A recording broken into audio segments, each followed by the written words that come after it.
Oke, Assalamualaikum warahmatullahi wabarakatuh. Selamat siang teman-teman semua.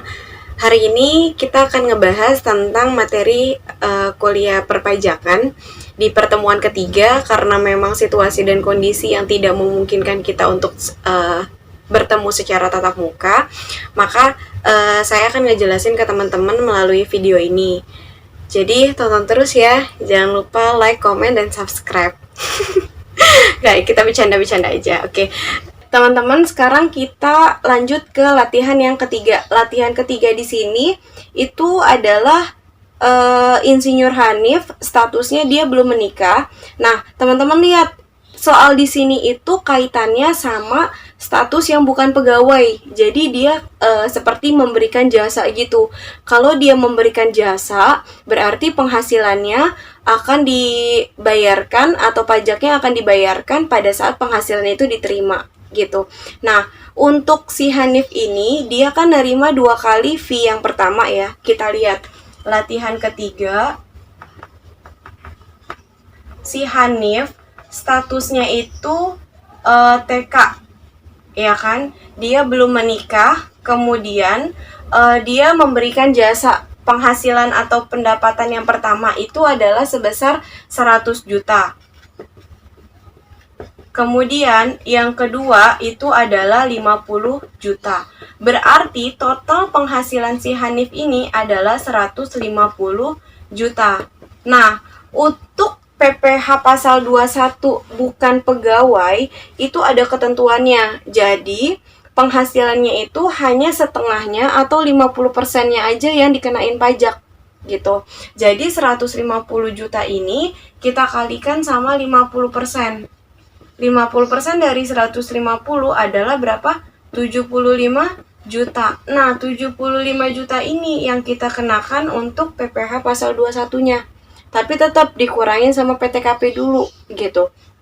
Nah, ini kan udah dapet nih yang namanya penghasilannya dia. Kita kurangi, step selanjutnya adalah PTKP. Ingat, statusnya adalah TK 0. Berarti berapa? 54 juta. Oke, dikurangi 54 juta, hasilnya itu adalah PKP, penghasilan kena pajak 21 juta. Nah, 21 juta dia masuk ke lapisan keberapa nih? Ke 1 ya, atau lapisan pertama. Lapisan pertama dengan tarif berapa? 5%. 5% jadi PPh terutang untuk Bapak Hanif adalah 21 juta dikali 5%. Hasilnya itu adalah 1.050.000. Nah, pada saat si Pak Hanif menerima uang atau pendapatan 150 juta ini dan dia hanya bayar setengahnya adalah 75 juta, kita kurangi PTKP akan mendapatkan PKP, kita kalikan dengan tarif lapisan PKP-nya, PPh terutangnya menjadi 1.050.000 dan 1.050.000 ini yang langsung harus dibayar ke kantor pajak gitu. Oke, itu jawaban untuk latihan nomor 3. Oke, untuk latihan keempat, teman-teman bisa sekalian lihat nih di presentasinya. Di sini statusnya itu Parangga dengan status K1, menikah dengan punya tanggungan dan gaji sebulannya adalah 50 juta. Oke, kita lihat di sini ada biaya jabatan sama biaya pensiun. Di sini biaya jabatannya adalah 700.000 per bulan, sedangkan biaya jabatan maksimal per bulan hanya 500.000 dan biaya pensiun sebulan maksimal itu hanya 200.000. Jadi kalau ada soal seperti ini teman-teman jangan terkecoh gitu. Jadi teman-teman menggunakan biaya pensiun dan biaya jabatan itu di angka maksimal gitu. Jadi misalnya biaya maksimalnya hanya 500 dan untuk biaya jabatan dan biaya pensiunnya 200 gitu. Oke, kita lihat di sini untuk penghasilan Parangga itu 50 juta, kita langsung kaliin 12. Hasilnya adalah 600 juta. Kita kurangi biaya jabatan selama 1 tahun itu di angka maksimal 6 juta. Kalau dilihat dari soal itu kan 700. Kalau kita kaliin 12 kan hasilnya adalah 8.400.000. Lebih dari 6 juta kan. Nah, kita tetap pakai yang 6 juta. Kemudian untuk biaya pensiun tetap di angka 2,4. Jadi kita peroleh gaji bersih adalah 591.600.000. Selanjutnya, kita kurangi PTKP dengan status K1, itu adalah 63 juta. Oke, dapat hasilnya adalah PKP. PKP ini hasilnya adalah 528.600.000. Ini selama 1 tahun. Nah, kalau kita lihat PKP-nya atau penghasilan kena pajaknya, ini adalah 528.600, berarti dia ada di lapisan terakhir atau di lapisan keempat yang di angka maksimal dengan tarif 30%. Tapi sekali lagi, kalau kita ngomongin PPh pasal 21, kita nggak bisa langsung kaliin, harus menggunakan tarif progresif. Yang pertama, kita kalikan 5% dengan dengan angka 50 juta. Kemudian yang kedua itu adalah 15%, kita kali maksimalnya tadi berapa? 200 juta. Dan yang ketiga 25%, ini batas maksimalnya adalah 250, karena lapisan ketiga itu dimulai dari 250 juta sampai dengan 500. Nah, rate atau jarak antara 250 ke 500 juta itu adalah 250 juta.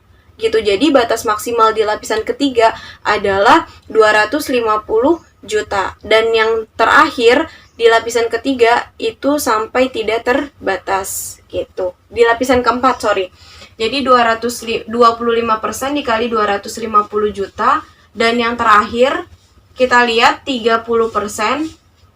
Nah, kita hitung nih. Ini 50 tambah 200 udah 250. Tambah 250 lagi udah 500. Sedangkan di sini adalah 528.600. Berarti 30% kita kalikan 28,6 juta. Oke, kita lihat. 5% kita kalikan sama 50 juta itu adalah 2,5 juta. 15% kali 200 adalah 30 juta. 25% kali 250 adalah 62.500.000. Dan yang terakhir 30% dikali 28,6 itu adalah 8.580.000. Nah, teman-teman bisa lihat di slide-nya. Jadi hasil PPh terutang selama 1 tahun itu diperoleh di angka 103.580.000. Oke, ini selama 1 tahun. Kalau kita mau hitung per bulan, tinggal kalikan 2, tinggal dibagi 12. 12 berarti setiap bulannya adalah 8.631.667 per bulan. Oke, itu adalah pembahasan untuk soal nomor 4. Oke, makasih teman-teman. Sekian presentasi saya mengenai materi PPh pasal 21. Nanti untuk pertemuan selanjutnya saya akan buat video seperti ini lagi. Tujuannya sih untuk memudahkan teman-teman untuk mengerti proses pembelajaran dan perhitungan mata kuliah perpajakan itu seperti apa gitu. Jadi teman-teman nanti bisa sambil lihat materi yang udah saya sharing, kemudian lihat dan dengerin video saya cara perhitungannya seperti apa. Semoga nanti tugas yang saya berikan ke teman-teman bisa kalian kerjain dengan baik dan benar. Oke, sekian, makasih. Assalamualaikum warahmatullahi wabarakatuh.